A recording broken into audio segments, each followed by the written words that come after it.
po sa inyong lahat. Opo, bago po ako magsalita, pababatiin ko muna po siyempre yung commander. Magandang hapon po sa inyong lahat! Ako nasisiyahan na magkakasama po tayo ngayon dito, pero syempre meron din kalungkutan kung bakit nandito pa rin tayo ngayon.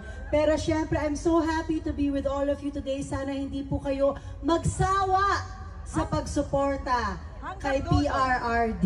Maraming salamat po sa inyong lahat. Alam nyo, kami ng mga anak ko, yung unang dating pa lang ni Robin, gusto na naming sumama. Gusto na po naming sumama agad. Dahil very personal po ang aking pasasalamat kay PRRD.